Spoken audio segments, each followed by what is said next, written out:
জাতীয় নাগরিক পার্টি নামে আসছে নতুন রাজনৈতিক দল। নেতৃত্বে নাহিদ আখতার সহ অভ্যুত্থানের অগ্রভাগের তরুণরা। বিকেলে মানিক মিয়া এভিনিউয়ে 5 লাখ জনসমাগমের প্রত্যাশা।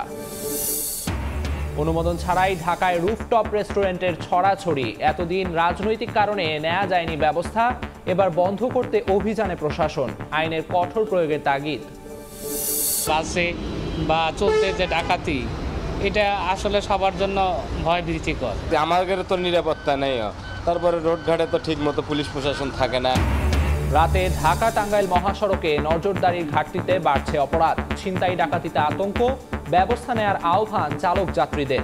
টহল জোরদারের দাবি পুলিশের।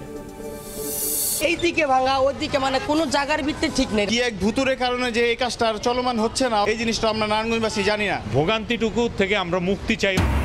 রাস্তা জুড়ে খানাখন্দে প্রায়ই ঘটে দুর্ঘটনা। ফুটপাতে হাঁটার উপায় নেই, স্ল্যাববিহীন ম্যানহোল যেন মরণ ফাঁদ।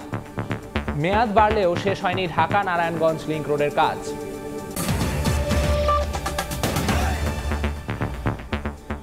সকালের সময়ে সঙ্গে আছি আমি আমিরুল ইসলাম আলিফ। জাতীয় নাগরিক পার্টি নামে তরুণদের নেতৃত্বে শুক্রবার আসছে নতুন রাজনৈতিক দল। বহুল আলোচিত দলের শীর্ষ 5 পদে থাকছেন নাহিদ ইসলাম, আখতার হোসেন, হাসনাত আবদুল্লাহ, সার্জিস আলম ও নাসির উদ্দিন পাটোয়ারি। অন্যতম উদ্যোক্তা সার্জিস আলম বলছেন, নতুন দল হবে বাংলাদেশপন্থী। ডান বাম নয়, মধ্যম পন্থার জনগণমুখী রাজনীতি করবে দলটি। হাসান ওয়ালির প্রতিবেদন। স্বৈরাচারী সরকারের বিদায় ঘণ্টা বাজানো অভ্যুত্থানকারীদের নেতৃত্বে আসছে রাজনৈতিক দল। সঙ্গত কারণেই নতুন দলের গঠন প্রক্রিয়া এবং নেতৃত্ব আলোচনার তুঙ্গে। শুক্রবার বিকেলে রাজধানীর মানিক মিয়া এভিনিউয়ে আত্মপ্রকাশ ঘটবে দলটির। নাগরিক কমিটির সূত্র বলছে, দলের আহ্বায়কের দায়িত্ব নিচ্ছেন সদ্য তথ্য উপদেষ্টার পদ থেকে পদত্যাগ করা নাহিদ ইসলাম। সদস্য সচিব হচ্ছেন আখতার হোসেন। আলোচিত দুই মুখ সার্জিস আলম এবং হাসনাত আবদুল্লাহ থাকছেন উত্তর ও দক্ষিণাঞ্চলের মুখ্য সংগঠকের দায়িত্বে। এছাড়া জাতীয় নাগরিক কমিটির আহ্বায়ক নাসির উদ্দিন পাটোয়ারি পাচ্ছেন মুখ্য সমন্বয়কের দায়িত্ব। এছাড়াও কমিটিতে গুরুত্বপূর্ণ দায়িত্বে দেখা যাবে জুলাই আন্দোলনে মাঠে থাকা পরিচিত মুখদের। আমরা মধ্যম পন্থার রাজনীতি করতে চাই। নতুন দল গঠনে নেতৃত্ব স্থানীয় ভূমিকা রাখছেন গণ অভ্যুত্থানের অন্যতম নায়ক সার্জিস আলম। তিনি বলছেন, নতুন দল বৈদেশিক কোনো শক্তির আগ্রাসন বরদাস্ত করবে না। আমরা এই তরুণ প্রজন্মের নেতৃত্বে যে রাজনৈতিক দল করতে যাচ্ছি, তারা বৈদেশিক যে কোনো শক্তির চোখ রাঙানো আগ্রাসন বিন্দুমাত্র সহ্য করব না। সবার আগে দেশের স্বার্থ। আমাদের জোর দিতে হবে মানুষের সাথে কানেক্টিভিটির জায়গাটাতে। এর আগের রাজনৈতিক দলগুলো মনোনয়ন বাণিজ্য করেছে, এর আগের রাজনৈতিক দলগুলো পরিবারতন্ত্র কায়েম করেছে, এর আগের রাজনৈতিক দলগুলো স্বৈরতন্ত্র কায়েম করেছে। আমরা মনে করি বাংলাদেশে এই সময়টা শেষ হয়েছে। দেশের স্বার্থ অক্ষুণ্ণ রেখে মধ্যম পন্থার জনগণমুখী রাজনীতি করার প্রত্যয় সার্জিস আলমের। বাংলাদেশে গতানুগতিক যে রাজনৈতিক কালচারগুলো ছিল, এগুলো থেকে আমাদের এখন বের হয়ে আসতে হবে। আমাদের রাজনৈতিক কালচার হবে জনগণমুখী, রাজনৈতিক কালচার হবে দেশের স্বার্থমুখী। না ডান না বাম, না হচ্ছে উপর নিচে, এরকম কিছু না। মধ্যম পন্থার একটা রাজনীতি করতে চাই এবং আমরা আমাদের জায়গা থেকে মনে করি আমরা বাংলাদেশ পন্থার রাজনীতি করতে চাই। নতুন দল নিয়ে বিশেষ আগ্রহ রয়েছে রাজনৈতিক বিশ্লেষকদেরও। ঢাকা বিশ্ববিদ্যালয়ের রাষ্ট্রবিজ্ঞানের শিক্ষক অধ্যাপক সাব্বির আহমেদের সম্ভাবনা দেখছেন তরুণদের এই নেতৃত্বে। গতানুগতিক পথে না হেঁটে দলের অভ্যন্তরীণ গণতন্ত্র চর্চার উপর জোর তার। দলটা একটা তারুণ্য নির্ভর দল হবে, যেটি আমাকে আশাবাদী করে। কিন্তু প্রশ্ন হচ্ছে যে দল তো করলেই হবে না। গতানুগতিক ধারার যে রাজনৈতিক দল, একই ধারাবাহিকতা যদি এই নতুন দলের মধ্যে থাকে, তাহলে কিন্তু দল সেই আবারও ঘুরে ফিরে পুরনো লেগেসিতে ফিরে যাবে। অনেকটা একই রকম মত ডক্টর রাশেদা রওনক খানের। দল গঠনের পর অন্যান্য রাজনৈতিক দলের সঙ্গে বৈরিতা এড়াতে কৌশলী হওয়ার পরামর্শ তার। অন্যান্য রাজনৈতিক দল, বিশেষ করে বাংলাদেশের দুটি বড় রাজনৈতিক দল থেকে পথ চলায় যে ধরনের ভুলগুলো হয়েছে, সেগুলো শুধরে নিয়ে তারা সামনের দিকে এগোবে, এটা সকলের প্রত্যাশা। একজন নাহিদ ইসলাম পদত্যাগ করেছে, কিন্তু অন্যান্য আরও কয়েকজন আছেন, 2 জন আছেন, তারা যদি সংশ্লিষ্ট থাকেন এবং তারা যেহেতু এই আন্দোলনের সাথে সংশ্লিষ্ট ছিলেন, তাদেরকে নিয়েও প্রশ্ন আসতে পারে। এই সকল মানে সরকারে থাকা অবস্থায় রাজনৈতিক দল করলে যেটা বিএনপির ক্ষেত্রেও বলা হয়ে থাকে, সেরকম তাদের ক্ষেত্রেও বলা হবে। এটা খুব স্বাভাবিক। এখন সরকার থেকে নিজেদের অবস্থানটাকে দূরত্ব তৈরি করার কি প্রক্রিয়া হতে পারে, সেটা তাদেরকেই বিবেচনা করতে হবে। নাগরিক কমিটির সূত্র বলছে, শুক্রবার প্রাথমিকভাবে শতাধিক সদস্যের আহ্বায়ক কমিটির যাত্রা শুরু হবে। পরবর্তীতে যা বাড়তে পারে। হাসান ওয়ালি, সময় সংবাদ, ঢাকা। জাতীয় নাগরিক পার্টির অভিষেক ঘিরে রাজধানীর মানিক মিয়া এভিনিউয়ে চলছে ব্যাপক প্রস্তুতি। শুক্রবার বিকেল ৩টায় আনুষ্ঠানিকভাবে আত্মপ্রকাশ করতে যাচ্ছে তরুণদের এই রাজনৈতিক দল। নেতাকর্মীদের আশা, প্রায় ৫ লাখ মানুষের সমাগম হবে সমাবেশে। বিস্তারিত আমান নবীর প্রতিবেদনে। বৃহস্পতিবার বিকেল ৩টায় আনুষ্ঠানিকভাবে আত্মপ্রকাশ করতে যাচ্ছে তরুণদের রাজনৈতিক দল জাতীয় নাগরিক পার্টি। অভিষেক অনুষ্ঠানকে ঘিরে বৃহস্পতিবার বিকেল থেকেই মানিক মিয়া এভিনিউতে চলছে ব্যাপক প্রস্তুতি। সন্ধ্যা থেকে শুরু হয় স্টেজ নির্মাণের কাজ। শুক্রবার বিধি মেনে সড়কের একটি লেনের যান চলাচল বন্ধ করে স্থাপন করা হবে মঞ্চ। এরই মধ্যে জরুরি স্বাস্থ্যসেবা, ভ্রাম্যমাণ টয়লেট ব্যবস্থা, সুপেয় পানি এবং পুলিশ বক্স স্থাপনের কাজও শেষের দিকে। নেতাকর্মীদের আশা, আমন্ত্রিত অতিথির পাশাপাশি প্রায় ৫ লাখ মানুষের সমাগম হবে সমাবেশে। নিশ্ছিদ্র নিরাপত্তা ব্যবস্থা নিশ্চিতে আইন শৃঙ্খলা রক্ষাকারী বাহিনীর পাশাপাশি কাজ করবে বিপুল সংখ্যক স্বেচ্ছাসেবী। মেয়েদের জন্য থাকছে বসার বিশেষ ব্যবস্থা।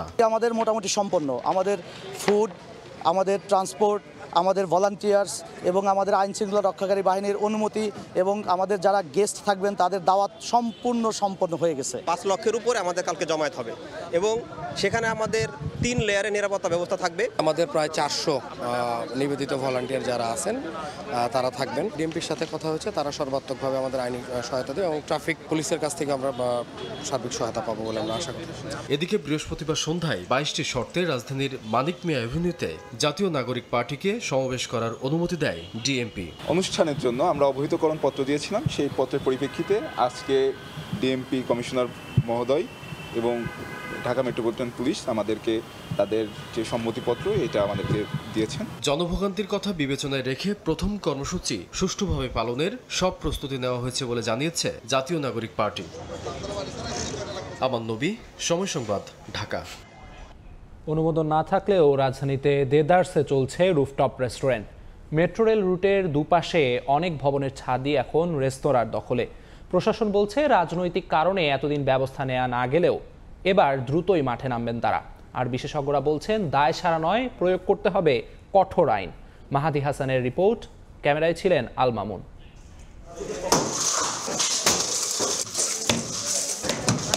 কোনো সেক্টরে আগুন লাগলে সেই সেক্টরেই কয়েকদিন চলে প্রশাসনের তৎপরতা। গেল বছর বেলি রোডে গ্রিন কজি কটেজে ভয়াবহ আগুনে পুড়ে ছাই হয় বেশ কয়েকটি রেস্তোরাঁ। এরপর অবৈধ রুফটপ রেস্টুরেন্ট বন্ধে যৌথ অভিযানের নামে রাজউক, সিটি কর্পোরেশন এবং ফায়ার সার্ভিস ভেঙে দেয়া সহ কয়েকটি রেস্তোরাঁ বন্ধ করে দেয়া হয়। তবে বছর না ঘুরতেই ইউটার্ন। সড়কের দুপাশের ভবনের ছাদে রুফটপ রেস্টুরেন্টের দৃশ্য যেন পুরো রাজধানী জুড়েই। নিয়ম না থাকলেও রাজধানীতে আবারও হু হু করে বাড়ছে এসব রুফটপ রেস্টুরেন্ট। মেট্রো রেল চালুর পর থেকে বিশেষ করে এই মিরপুর অঞ্চলে ছাদ দখল করে গড়ে উঠেছে প্রায় 100 খানেক রেস্টুরেন্ট। কিন্তু প্রশ্ন হচ্ছে, প্রশাসনের নাকের ডগায় কিভাবে চলছে সব? ফার্মগেটের স্কাইভিউ রেস্টুরেন্ট এটি। বৈধতার প্রশ্ন তো দূরের কথা, ছাদে আলাদা করে 2 তলা নির্মাণ করে বাড়ানো হয়েছে আয়তন। একই চিত্র মিরপুরের এই সানসেট বেঞ্চ রেস্টুরেন্টেও। দেশের আইন অনুযায়ী ছাদে কোনো প্রকার স্থাপনা নির্মাণের অনুমতি না থাকলেও উদ্বোধনের অপেক্ষায় আরও অনেক রেস্টুরেন্ট। সাধারণত কোনো রেস্টুরেন্ট চালুর আগে রাজউক, সিটি কর্পোরেশন এবং ফায়ার সার্ভিসের অনুমোদন প্রয়োজন হয়। তবে সংশ্লিষ্ট দপ্তরগুলোর তথ্য বলছে দেশে এখন পর্যন্ত কোনো ছাদেই রেস্টুরেন্ট করার অনুমতি দেয়নি সংস্থাগুলো। তাহলে প্রশ্ন, কোন নিয়মে চলছে এসব রেস্তোরাঁ? বাংলাদেশে ওইভাবে পারফেক্টলি অনুমোদন দিচ্ছে না, কিন্তু ছাদ বাগান করার পারমিশন আছে। ওইরকমভাবে আমরা একটা অনুমোদন নিয়ে এই রেস্টুরেন্টটাকে ওপেন করতে চাচ্ছি। তদারকির দায়িত্বে থাকা সংস্থাগুলো বলছে রাজনৈতিক ছত্রছায়ায় এতদিন বন্ধ থাকলেও শিগগিরই শুরু হবে অভিযান।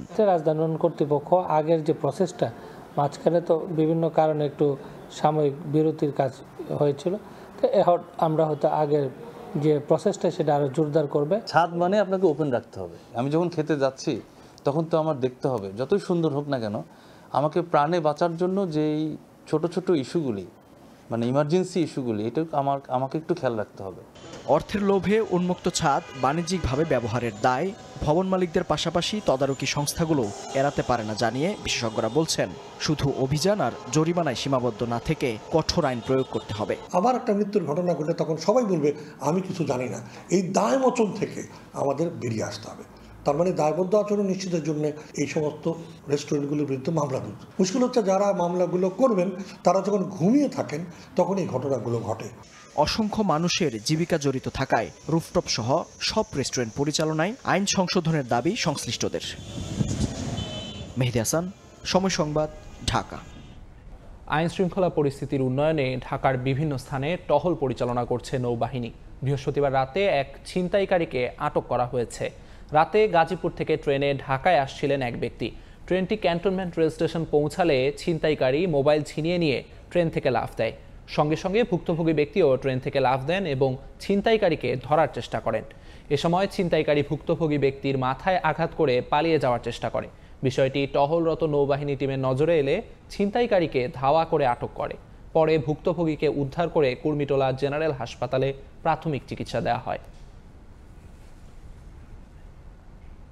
রাতে আইন শৃঙ্খলা বাহিনীর নজরদারির ঘাটতিতে ঢাকা টাঙ্গাইল মহাসড়কে প্রায়ই ঘটছে ছিনতাই ডাকাতির মতো ঘটনা। এতে দিনে দিনে বাড়ছে আতঙ্ক। মহাসড়কে শৃঙ্খলা ফেরাতে প্রশাসনের নজরদারি বাড়ানোর দাবি পরিবহন চালক ও যাত্রীদের। তবে জেলা পুলিশ সুপারের দাবি, ইতোমধ্যেই নজরদারি বাড়ানো সহ দুষ্কৃতিকারীদের গ্রেফতারে অভিযান অব্যাহত রয়েছে। কাদির তালুকদারের তথ্য ও রাশেদ খানের ছবিতে রিপোর্ট। ঢাকা টাঙ্গাইল মহাসড়ক উত্তরাঞ্চলের অনেক রুটের বাস ও পণ্যবাহী যান চলাচল করে এই রুট দিয়ে। দিনের বেলা মহাসড়কটিতে আইন শৃঙ্খলা রক্ষা বাহিনীর তৎপরতা চোখে পড়লেও রাতে তা অনুপস্থিত। অনেকটা শুনশান থাকে মহাসড়কটি। একই অবস্থা থাকে জেলার আঞ্চলিক সড়কগুলোতেও। আর এই সুযোগটি কাজে লাগায় অপরাধীরা। যাত্রীবেশে বাসে উঠে যাত্রীদের অস্ত্রের মুখে জিম্মি করে টাকা, মোবাইল সহ মূল্যবান মালামাল লুটে নেয় তারা। কখনো ঘটে চলন্ত বাসে সংঘবদ্ধ ধর্ষণ, নারীদের যৌন হয়রানি, আবার সড়কে দাঁড়িয়ে থাকা ব্যক্তিদের থেকে ছিনতাই। এসব ঘটনায় কেউ কেউ গ্রেফতার হলেও অপরাধ কমছে না। এর পেছনে আইন শৃঙ্খলা রক্ষা বাহিনীর উদাসীনতাকে দায়ী করছেন যান চালক ও যাত্রীরা। দিনে রাতে কঠোর নজরদারির দাবি তাদের। যে বাসে বা চলতে যে ডাকাতি, এটা আসলে সবার জন্য ভয় ভীতিকর। এখন আমার কাছে অনেকটা ভয় ভয় লাগতেছে। ইতিপূর্বে গেছি, কখনো কিন্তু এরকম ভয় লাগে না যে কোথায় কি ঘটনা ঘটে কিনা। রাস্তা যাত্রীর থেকে ইটকাতে করে বাসের থেকে যাত্রী উঠতে পরে ডাকাতি করে। খুব আতঙ্কের মধ্যে, মানে ঢাকায় আমি তো 2বার কোপ খাইছি। এটা আমার গাড়ি কমে লাগে, 2বার কোপ খাইছি এই টাঙ্গাইল থেকেই। আমার ঘরে তো নিরাপত্তা নেই, তারপরে রোড ঘাটে তো ঠিক মতো পুলিশ প্রশাসন থাকে না এখন বর্তমানে। তবে পুলিশ সুপারের দাবি, মহাসড়কে যাতায়াত নির্বিঘ্ন ও নিরাপদ চলাচলই টহল জোরদার করা হয়েছে। প্রায়ই গ্রেফতার হচ্ছে আসামি। মহাসড়কটাকে আরো বেশি কি করে নিরাপত্তা এবং যাত্রীদের আরো কিভাবে স্বস্তি দেওয়া যায়, এজন্য আমাদের মোবাইল টিমের কার্যক্রম আরো গতিশীলতা আনা হয়েছে। গত এক সপ্তাহে মহাসড়কটিতে 2টি ডাকাতি ও নারী যাত্রীকে যৌন হয়রানির ঘটনা ঘটে। এসব ঘটনায় এখন পর্যন্ত 5 জনকে গ্রেফতার করেছে পুলিশ। সময় সংবাদ, টাঙ্গাইল। 3 দফা মেয়াদ বাড়লেও শেষ হয়নি ঢাকা নারায়ণগঞ্জ লিংক রোড 6 লেনে উন্নতিকরণ। শহরের প্রবেশ মুখের সংস্কার কাজ না হওয়ায় সড়কটির গুরুত্বপূর্ণ স্থানই বেহাল। এতে যানজটে ভোগান্তি সহ ক্ষতিগ্রস্ত হচ্ছে যানবাহন। তবে শিগগিরই সংস্কার কাজ পুরোপুরি শেষ করার আশ্বাস সড়ক বিভাগের। শওকত আলী সৈকতের তথ্য ও আরিফ হোসেনের ছবি নিয়ে রিপোর্ট। রাস্তা জুড়ে বড় বড় গর্ত আর খানাখন্দ। রিকশা, অটোরিকশা সহ ব্যাটারি চালিত 3 চাকার যানবাহন অহরহ উল্টে ঘটছে দুর্ঘটনা। গর্তে চাকা পড়ে যন্ত্রাংশ বিকল হয়ে ক্ষতিগ্রস্ত হচ্ছে ছোট বড় যানবাহন। ফুটপাত দিয়ে হেঁটে চলারও কোনো অবস্থা নেই। স্ল্যাববিহীন ম্যানহোলের এক একটা গর্ত মরণফাঁদে পরিণত হয়েছে। ঢাকা নারায়ণগঞ্জ লিংক রোডের চারশারা থেকে চানমারি পর্যন্ত পূর্ব পাশে আধা কিলোমিটার স্থানের এমন ভয়াবহ দুরবস্থায় জনভোগান্তি চরমে। এই দিকে ভাঙা, ওই দিকে মানে কোনো জায়গার ভিত্তি ঠিক নেই রাস্তাঘাট। 5 বছর ধরে এই অবস্থা। আমগো তো গাড়ি সমস্যা, এটা ভাঙে এরা তো কোনো পদক্ষেপই না। এই রোডের সমস্যার কারণে দেখা যেতেছে অনেকক্ষণ সময় লেগে যেতেছে। কেউ এক্সাম দিতে দেরি করতেছে, 1 ঘন্টা আধা ঘন্টা এরকম লেট হয়ে যায়। ঢাকা চট্টগ্রাম মহাসড়কের সাইনবোর্ড থেকে চারশারা পর্যন্ত এই লিংক রোডটি নির্মাণের পর থেকে গত 2 যুগ ধরে 4 লেনে ছিল। অতিরিক্ত যানবাহনের চাপে জনভোগান্তি লাঘবে সরকার 2020 সালে সড়কটি 6 লেনে উন্নীত করার উদ্যোগ নেয়। 2021 সালের 8 ফেব্রুয়ারি প্রকল্পের কাজ শুরু করে ঠিকাদারি প্রতিষ্ঠান ন্যাশনাল ডেভেলপমেন্ট ইঞ্জিনিয়ার। 2022 সালের 30 জুনের মধ্যে প্রকল্পের কাজ শেষ হওয়ার সময়সীমা থাকলেও কাজের ধীরগতির কারণে তা সম্ভব হয়নি। পরে 3 দফায় মেয়াদ বাড়ানো হলেও এখন পর্যন্ত এই আধা কিলোমিটার স্থানে নির্মাণের সংস্কার কাজ শুরু হয়নি। কি এক ভুতুরের কারণে যে এই কাজটা চলমান হচ্ছে না, অগ্রগতি হচ্ছে না, এই জিনিসটা আমরা নারায়ণগঞ্জবাসী জানি না। দেশের পাশাপাশি আমরা চাই রাস্তারও সংস্কার হোক আর খুব দ্রুত হোক। আমরা এই ভোগান্তি আর চাই না। আলো বলতে কোনো কিছুই নাই, একদম অন্ধকারচ্ছন্ন। এই অন্ধকারচ্ছন্ন হওয়ার কারণে এই লিংক রোডে একদম অপরাধীদের অভয়ারণ্য। আমরা এই ভোগান্তিটুকু থেকে আমরা মুক্তি চাই অচিরেই। প্রকল্পটির 95% কাজ শেষ হলেও ভূমি সংক্রান্ত জটিলতার কারণে আধা কিলোমিটারের কাজ করা সম্ভব হয়নি দাবি সড়ক বিভাগের। তবে আগামী জুনের মধ্যেই পুরো কাজ শেষ করার আশ্বাস নির্বাহী প্রকৌশলীর। ভূমি সংক্রান্ত কিছু জটিলতার কারণে একটু থেমে আছে, তবে প্রকল্পটি 30শে জুন 2025-এ সমাপ্তির জন্য নির্ধারিত। আমরা চেষ্টা অব্যাহত রাখছি যাতে নির্ধারিত সময়ে প্রকল্পটি শেষ হয়। 8 কিলোমিটার দৈর্ঘ্যের ঢাকা নারায়ণগঞ্জ লিংক রোডটি 6 লেনে উন্নীত প্রকল্পে ব্যয় ধরা হয়েছে 489 কোটি 42 লাখ টাকা। সময় সংবাদ, নারায়ণগঞ্জ। মুন্সিগঞ্জের অনেক শিল্প কারখানায় কর্মরত শিশুরা অভাবের সংসারে অর্থের যোগান দিতে নিষিদ্ধ হওয়া সত্ত্বেও ঝুঁকিপূর্ণ কাজ করছে তারা। কলকারখানা সহ নানা প্রতিষ্ঠানে হাড় ভাঙা খাটুনিতে পাচ্ছে নামমাত্র পারিশ্রমিক। আবার কাজ শেখার নামে বিনা পারিশ্রমিকে শ্রম দিচ্ছে অনেক শিশু। কর্তৃপক্ষ বলছে শিশু শ্রম কমিয়ে আনার চেষ্টা চলছে। নাসিরউদ্দিন উজ্জ্বলের রিপোর্ট, ছবি তুলেছেন আবু সাইদ। নাহিদ হোসেন মুন্সিগঞ্জ শহরের পুরনো বাস স্ট্যান্ড এলাকায় ওয়েল্ডিংয়ের কাজ করে। 1.5 বছর ধরে বিনা পারিশ্রমিকে কাজ করার পর 2 মাস ধরে 4000 টাকা বেতনে ওয়ার্কশপে কাজ করছে সে। 6ষ্ঠ শ্রেণীর পড়ুয়া 12 বছরের এই শিশুর কোমল হাতে কলমের বদলে ওয়েল্ডিংয়ের যন্ত্র এখন। আর তার ছোট ভাই 10 বছরের নাইম হোসেন শহরের দর্পণা সিনেমা হলের পাশে সাইকেল মেরামতের দোকানে বিনা পারিশ্রমিকে 7-8 মাস ধরে কাজ করছে।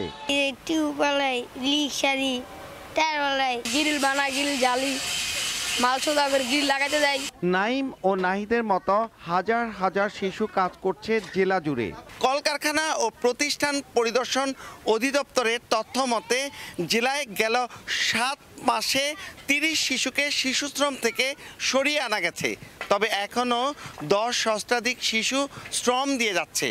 ইটের ভাটা আর ইট ভাঙা সহ নানা ঝুঁকিপূর্ণ কাজেও শিশু শ্রম বাড়ছে। কম মজুরিতে দীর্ঘ সময়ের জন্য শিশু শ্রমিক পাওয়ায় সুযোগ নিচ্ছেন মালিকরা। মানে অনেক পরিশ্রম করতে হয়, পরিশ্রম করে টাকা উপার্জন করতে হয়। উপার্জন করার পরে দেখা যাইতেছে যে টাকা আমরা বিল পাই সেই টাকা দিয়ে আমাদের জীবনটা চলার অবস্থা না। জিনিসপত্রের দাম তো স্বাভাবিক বাড়ছে, তা আঙ্গ সপ্তাহে 2000 টাকা আঙ্গ বেতন কোনো বাড়ে নাই। জেলায় শিশু শ্রম বন্ধে কাজ করা কলকারখানা ও প্রতিষ্ঠান পরিদর্শন অধিদপ্তরের কর্মকর্তা বলছেন শিশু শ্রম বন্ধে চেষ্টা চালিয়ে যাচ্ছেন। তবে দরিদ্র পরিবারের শিশুদের পুনর্বাসনে গুরুত্বপূর্ণ ভূমিকা রাখা কোনো এনজিও নেই এ জেলায়। সরকারের পাশাপাশি যে যার অবস্থান থেকে আমরা এই শিশু শ্রমকে না বলবো, শিশু শ্রম বন্ধে কাজ করে যাব। আমরা প্রতিটা টিম 4টা টিম কাজ করছে নিরলসভাবে। সে কাজ করে আমরা শিশু শ্রমটাকে আমরা কমাই আনার চেষ্টা করতেছি। সরকারি হিসেবে জেলায় 543টি কারখানা রয়েছে। এর মধ্যে অনেক কারখানায় শিশুদের দিয়ে কাজ করানো হয়, আর ইট ভাটায় প্রায় প্রতিটিতেই শিশু শ্রমিক রয়েছে। নাসিরউদ্দিন উজ্জ্বল, সময় সংবাদ, মুন্সিগঞ্জ। 7 বছরেও শেষ হয়নি গোপালগঞ্জের নিজামকান্দি 20 শয্যা বিশিষ্ট হাসপাতালের নির্মাণ কাজ। কাজের অগ্রগতি 35 থেকে 40 ভাগ হলেও ঠিকাদারি প্রতিষ্ঠান বিল তুলে নিয়েছে 50%। এই অভিযোগের প্রাথমিক সত্যতাও পেয়েছে দুর্নীতি দমন কমিশন। অন্যদিকে 2 বছর ধরে নির্মাণ কাজ বন্ধ থাকায় ক্ষুব্ধ এলাকাবাসী। এইচ.এম. মানিকের তোলা ছবিতে জয়ন্ত শিরালির রিপোর্ট। পরিত্যক্ত অর্ধনির্মিত ভবনটি বরাদ্দ হাসপাতালের জন্য, কিন্তু 2 বছর ধরে নির্মাণ কাজ বন্ধ থাকায় নষ্ট হচ্ছে অবকাঠামো। 2018 সালে কেটি ও এমসি নামের যৌথ ঠিকাদারি প্রতিষ্ঠানকে কাশিয়ানীর নিজামকান্দি 20 শয্যা বিশিষ্ট হাসপাতাল নির্মাণের কার্যাদেশ দেয় স্বাস্থ্য প্রকৌশল অধিদপ্তর। ভবন নির্মাণ শেষ হওয়ার কথা ছিল 2020 সালের এপ্রিল মাসে, অথচ 4 দফা মেয়াদ বাড়ানো হলেও নির্ধারিত সময়ে তা শেষ হওয়া তো দূরের কথা, 2 বছর ধরে কাজই বন্ধ রেখেছে ঠিকাদারি প্রতিষ্ঠান। এতে ক্ষুব্ধ এলাকাবাসী। এই যে হসপিটালটা হওয়ার কথা ছিল, যে কাজ হওয়ার কথা ছিল, কোনো কাজই হয় নাই। এই হসপিটালটা যদি আমাদের পক্ষে সুবিধা হয়। চলে গেছে আর আসেও না, কন্ট্রাক্টরও কোন দিক গেছে তারও খবর নেই। কোনো কাজকামও চালু নেই, কোনো সিদ্ধান্তও নেই। আমি বর্তমান এই কেয়ারটেকার হিসাবে বর্তমান একাই খুব দুরবস্থার মধ্যে এখানে পড়ে আছে। সরকারের কাছে আবেদন যে আমাদের কাজটা দ্রুত মনে করে যে শেষ করলে হয়তো আমরা মনে করে যে উপকৃত হব। এদিকে মাত্র ৩৫ থেকে ৪০ ভাগ কাজ শেষ করে প্রকৌশলীদের সহযোগিতায় ৫০% বিল তুলে নিয়েছে ঠিকাদার। তবে ঠিকাদারি প্রতিষ্ঠানের পক্ষে সাফাই গেয়ে কার্যাদেশ বাতিল করে পুনঃ টেন্ডার আহ্বানের সুপারিশ করা হয়েছে বলে জানান নির্বাহী প্রকৌশলী। বাকি কাজটা শেষ করার জন্য 5th সেক্টর প্রোগ্রামে অন্তর্ভুক্তির জন্য আমরা সুপারিশ প্রদান করা হয় এবং এটা এখন প্রক্রিয়াধীন আছে। সার্বিকভাবে এই কাজটার মধ্যে অনিয়মের চিত্র রয়েছে মর্মে প্রতিমান হয় আমরা প্রধান কার্যালয়ে এটা প্রকাশ্য অনুসন্ধানের জন্য প্রতিবেদন দাখিল করি। সেই প্রতিবেদনের আলোকে ইতিমধ্যে প্রধান কার্যালয় থেকে প্রকাশ্য অনুসন্ধানের জন্য কার্যক্রম শুরু হয়েছে মর্মে আমরা জানতে পেরেছি। হাসপাতালটির নির্মাণ ব্যয় ধরা হয়েছে 16 কোটি 18 লাখ টাকা আর 2.12 একর জমি অধিগ্রহণে ব্যয় হয়েছে প্রায় 71 লাখ টাকা। জয়ন্ত শিরালি, সময় সংবাদ, গোপালগঞ্জ। শরীয়তপুরে খাল ভরাট করে সেতুর সংযোগ সড়ক নির্মাণ করায় বন্ধ হয়ে গেছে পানির প্রবাহ। জলাবদ্ধতা তৈরি হওয়ায় জমিতে আবাদ করতে পারছেন না কৃষকরা। দ্রুত খালটি সচল করার দাবি ক্ষতিগ্রস্তদের। অভিযোগ স্বীকার করে সেতু নির্মাণ শেষে খালের পানি প্রবাহ ফিরিয়ে আনার আশ্বাস সড়ক ও জনপথ বিভাগের। বিএম ইসরাফিলের তথ্য ও ছবিতে রিপোর্ট। এক পাশে সবুজের গালিচা, অন্য পাশে জলাবদ্ধতা, অথচ পাখির চোখে দেখলে মনে হবে এটি একটি জলাশয়। 5 বছর আগেও শরীয়তপুর ঢাকা সড়কের গাগড়িজোড়া খালের দুপাশে 400 ধান, পাট, পেঁয়াজ, রসুন সহ নানা ফসল। তবে বর্তমানে কীর্তিনাশা নদীতে সেতুর সংযোগ সড়ক নির্মাণ করতে গিয়ে অপরিকল্পিতভাবে খালের মুখ সহ প্রায় 400 মিটার অংশ ভরাট করেছে সড়ক ও জনপথ বিভাগ। আর এতেই বন্ধ হয়ে গেছে পানি প্রবাহ। পানি অপসরণ না হওয়ায় স্থায়ী জলাবদ্ধতায় কচুরিপানা আর আবর্জনার দখলে চলে গেছে অন্তত 500 একর ফসলি জমি। ফসলের আবাদ করতে না পারায় দীর্ঘমেয়াদী ক্ষতির মুখে পড়েছেন কৃষকেরা। তার যে এই ফসল আদি যা হইতো এ দিয়ে আমরা জীবিকা নির্বাহ করতাম, কিন্তু এখন কোনো মতে সাথে আমরা খাই আসছি। এই জায়গাটা জলাবদ্ধর মতন হয়ে রয়েছে। এই খালটার মধ্যে পানি জমা থাকে, বাউটার মধ্যে পানি না সরানোর কারণেই আমাকে ধানগুলো আনি সহজে লাগাতে পারি। আগে ধান হইতো, পেঁয়াজ হইতো, এইসব ফসলগুলো তো বেশি হইতো আর কি। 3 বছর ধরে হয় না। আমরা সরকারের কাছে আকুল আবেদন জানাই, সরকার যেন দ্রুত খাল কাটার ব্যবস্থা করে দেয়, যেন মানুষ যেন আবার তার নিজ কৃষিকাজে ফিরে আসে। ব্রিজটা হওয়ার কারণে এখানে আগে একটা সাবেক খাল ছিল, এই খালটা বন্ধ হয়ে গেছে। কৃষি বরাবর অনেক দরখাস্ত করা হয়েছে, টিউনো বরাবর দরখাস্ত করা হয়েছে, কিছুই এরা আমলে নেয় না। যদিও ভুল স্বীকার করে সেতু নির্মাণ শেষে খালের পানির প্রবাহ স্বাভাবিক করতে উদ্যোগ নেওয়ার আশ্বাস দিয়েছে সড়ক ও জনপথ বিভাগ। এখানে খালের চলাচল যাতে এই নির্মাণ কাজ শেষে আবারও স্বাভাবিক হয়, সেজন্য যেটা করার প্রয়োজন আমরা সেটা করব। এদিকে কৃষি উৎপাদন বৃদ্ধি ও কৃষকের লোকসান কমিয়ে আনতে দ্রুত বিকল্প উপায়ে পানি সরবরাহ ও নিষ্কাশনের পরামর্শ কৃষি সম্প্রসারণ অধিদপ্তরের। পানি নিষ্কাশনের ব্যবস্থা করতে পারলে প্রত্যেক বছর এখানে 400 থেকে 500 একর যে জমি অনাবাদি আছে, এটা আমাদের এক ফসলি জমি এবং এক ফসলে আবাদের আর্টিস ফিরে আসবে। আবার হাজারের কাছাকাছি কৃষক তারা উপকৃত হবে। কৃষি বিভাগের তথ্য মতে গত 5 বছরে প্রায় 1000 কৃষকের ক্ষতির পরিমাণ প্রায় 15 কোটি টাকা।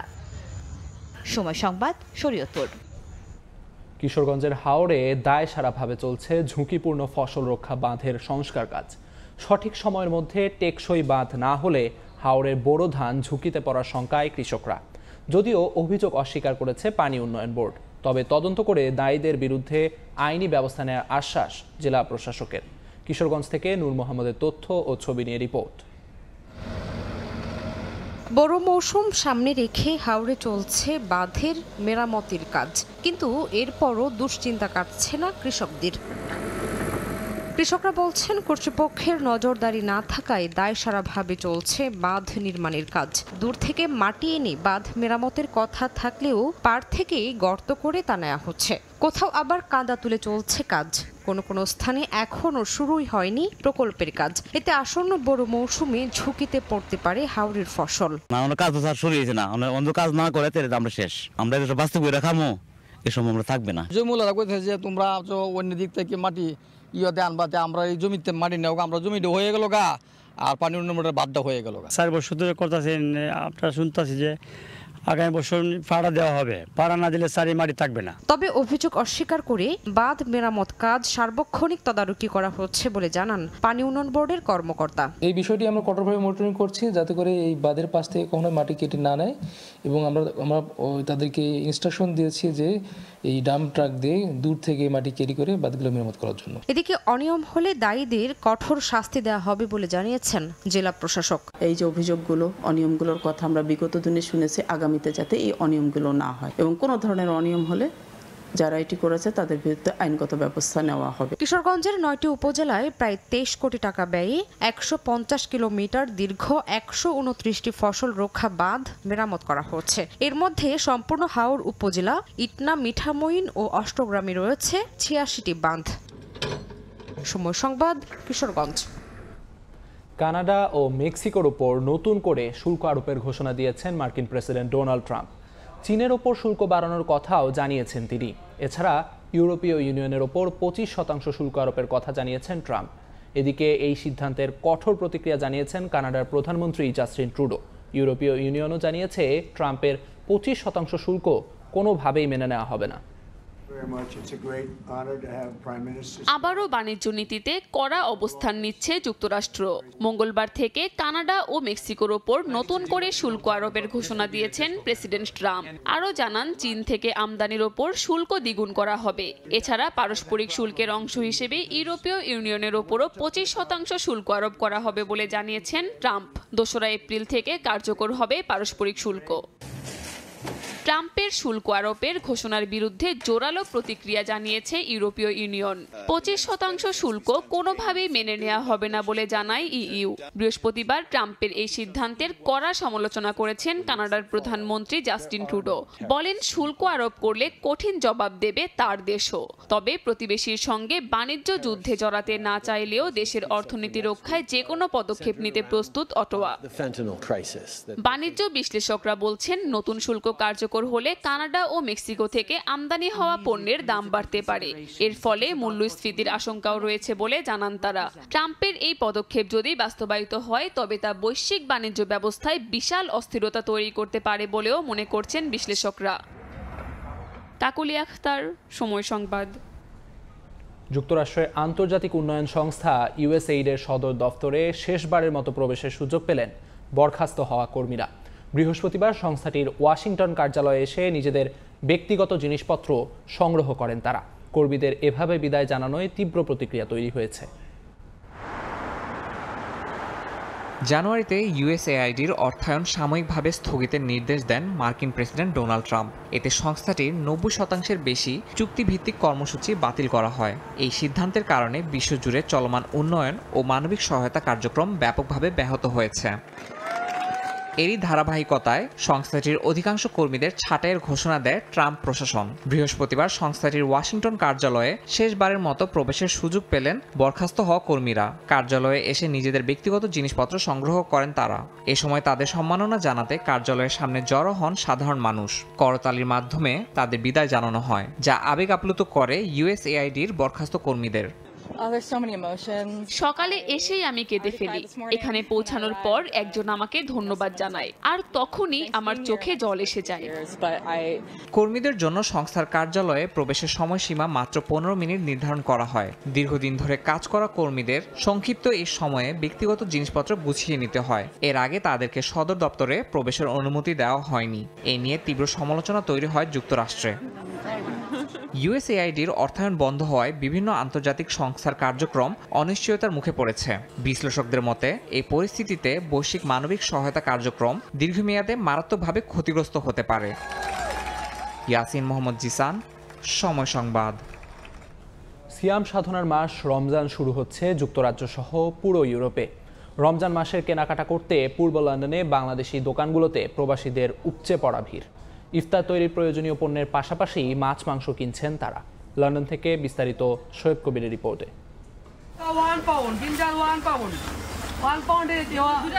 এভাবেই হাঁকডাক দিয়ে ক্রেতাদের ডাকছেন পূর্ব লন্ডনের হোয়াইট চ্যাপেলের বাংলাদেশি বিক্রেতারা।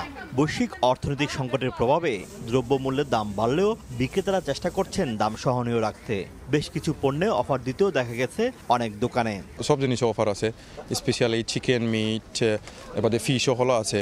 এই রমজানের ওসিলায় আমরা সব কিছু প্রোডাক্টে আমরা অফার দিতেছি। রমজানের সহনীয় পর্যায়ে মানুষ এবং গ্রাহকবৃন্দ কাস্টমাররা যাতে এক ধরনের সস্তায় পায় এই ব্যবস্থা করে থাকেন। এই জন্য আমি ব্রিটিশ বাংলাদেশ চেম্বার অফ কমার্সের পক্ষ থেকে বাংলাদেশি গ্রসারি তারা যে এথিক্যালি ব্যবসা করতেছেন তাদেরকে ধন্যবাদ জানাই। লন্ডন সহ পাশের শহরগুলো থেকে বাংলাদেশিরা হোয়াইট চ্যাপেলে এসে রমজানের কেনাকাটা করছেন। গেলবারের তুলনায় দাম কিছুটা বেশি হলেও নাগালের বাইরে নয় বলেও জানান তারা। রোজার জন্য বাজার করতে আসলাম। হোয়াইট চ্যাপেলে সবসময় জমজমাট থাকে, খুব ভালো লাগতেছে। এখানে সবকিছু ফ্রেশ পাওয়া যাচ্ছে এবং দামটাও রিজনেবল পর্যায়ে আছে। বাংলাদেশে প্রচুর পরিমাণ সবজি আছে, বিভিন্ন জিনিস আছে, সবগুলো আছে পাওয়া যায়।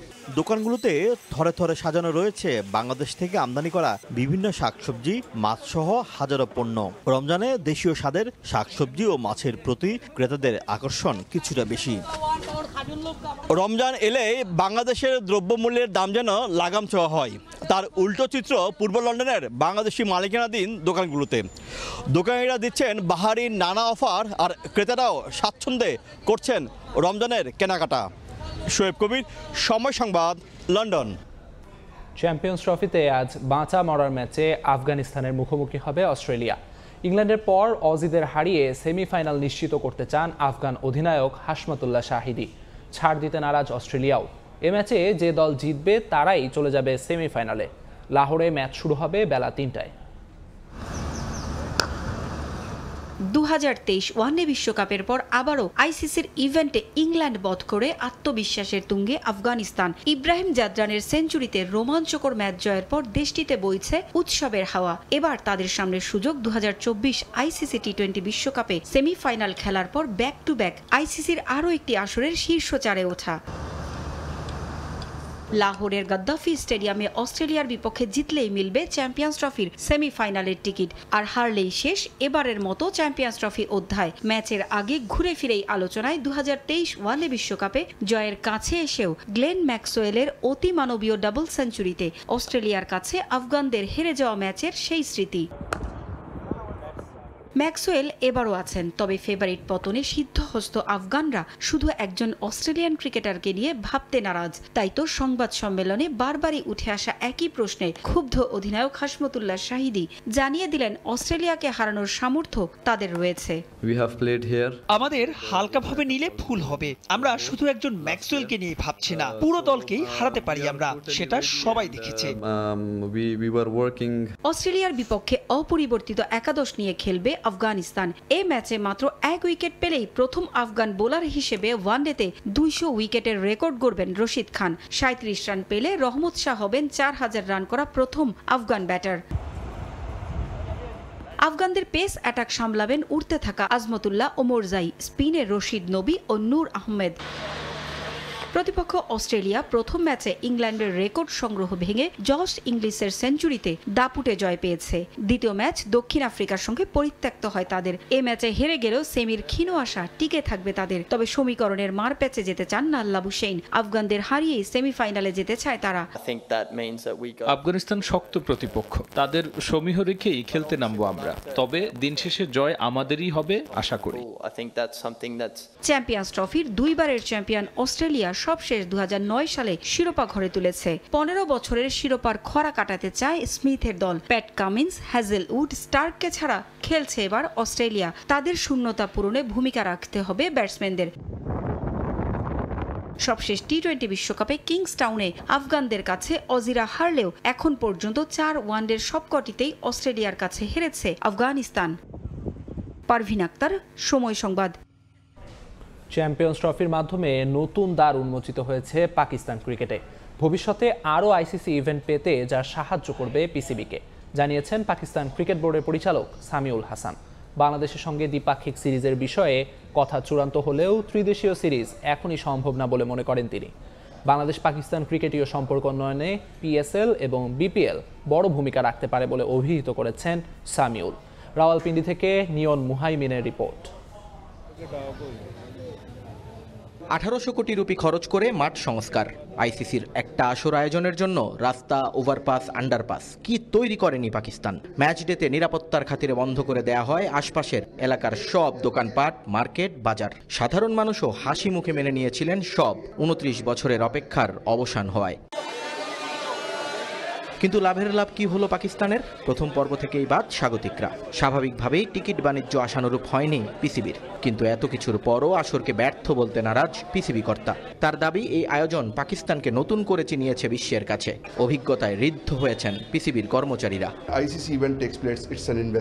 এটা কখনোই ব্যর্থ নয়। টিম আর বোর্ড পুরোই আলাদা। টিম ভালো করেনি, তার জন্য আয়োজনে কোনো কমতি নেই। আমাদের সফলতা বিশ্বকে নতুন করে ভাবতে বাধ্য করবে। আমরা সামনে আইসিসির কাছে আরো ইভেন্ট দাবি করতে পারি। আমার মনে হয় আমরা পুরোপুরি সফল। কদিন আগেই বিসিবি প্রেসিডেন্টের বরাতে খবর এসেছে আইসিসির এফটিপির বাইরে গিয়ে জুলাই আগস্টে বাংলাদেশ ট্যুর করবে পাকিস্তান। চেষ্টা নাকি চলছে ত্রিদেশীয় টুর্নামেন্ট আয়োজনেরও। কিন্তু পিসিবি কর্তা জানালেন, তৃতীয় কাউকে অন্তর্ভুক্ত করা কঠিন এই মুহূর্তে। বাংলাদেশের সঙ্গে আমাদের সম্পর্ক খুবই ভালো। এটা আজ থেকে নয়, শুরু থেকেই দ্বিপাক্ষিক সিরিজ নিয়ে আলোচনা হয়েছে। এটা সম্ভব, তবে ত্রিদেশীয় নিয়ে এখনই মন্তব্য করার সময় আসেনি। বাংলাদেশের ক্রিকেটটা ভালোই ফলো করেন সামি। জানালেন, এবারের পিএসএল এর নাহিদ এবং রিশাদকে দেখতে মুখিয়ে আছেন তিনি। আশা করেছেন তাদের পারফরম্যান্স দুয়ার খুলে দেবে আরো বাংলাদেশিদের জন্য।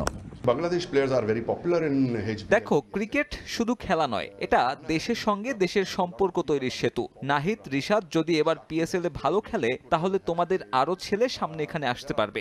সাকিব, তামিম, মুশফিকরা এখানে ভালো খেলেছে বলেই সবাই ওদেরকে চেনে। এবার সবাই অপেক্ষায় নাহিদ রানার জন্য। এত কথার মাঝেও ভারতের পাকিস্তানে না আসা নিয়ে হতাশ পিসিবি কর্তা। জানালেন, আইসিসির কাছে তাদের আবেদন 2027 থেকে যেন আর না থাকে এই হাইব্রিড ড্রামা। নিয়ন মোহাইমিন, সময় সংবাদ। ভারত নয়, এবছরে এশিয়া কাপ অনুষ্ঠিত হবে নিরপেক্ষ ভেন্যুতে। আলোচনায় আছে শ্রীলঙ্কা ও সংযুক্ত আরব আমিরাতের নাম। এমন খবর এসেছে আন্তর্জাতিক গণমাধ্যমে। এবারই প্রথমবারের মতো এশিয়ার ক্রিকেটের শ্রেষ্ঠত্বের আসরে অংশ নেবে 8 দল। এশিয়া কাপে ভারত পাকিস্তান ম্যাচ নিরপেক্ষ ভেন্যুতে আয়োজন নিয়ে নতুন সমস্যা যেন না বাধে, সে কারণে পুরো টুর্নামেন্টটি সরিয়ে নেওয়া যেতে পারে। সেক্ষেত্রে শ্রীলঙ্কা কিংবা সংযুক্ত আরব আমিরাতে টুর্নামেন্টটি আয়োজন করার কথা ভাবছে এসিসি। যদিও আগে থেকেই সত্য নির্ধারিত আছে ভারতের, তবে পাকিস্তানের ভারতে না খেলা নিয়ে যাতে নতুন বিতর্ক তৈরি না করে, সেজন্যই এশিয়া কাপ আয়োজনে এমন সিদ্ধান্ত নিতে যাচ্ছে এসিসি। সেপ্টেম্বরের দ্বিতীয় থেকে চতুর্থ সপ্তাহের মধ্যে হবে এশিয়া কাপ। পূর্ব নির্ধারিতভাবে টি-20 ফরম্যাটে হবে এ আসর। প্রথমবারের মতো এশিয়া কাপে খেলবে 8 দল। টুর্নামেন্ট হবে মোট 19টি ম্যাচ।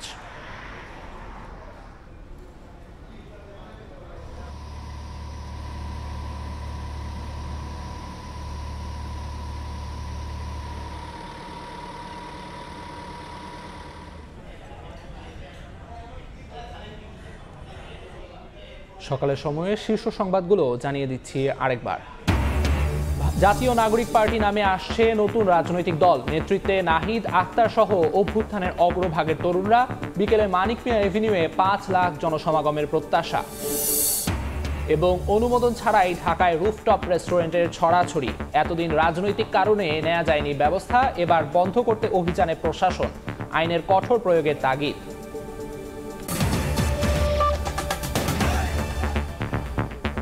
এই ছিল সকালের সময়। সঙ্গে থাকুন সময়।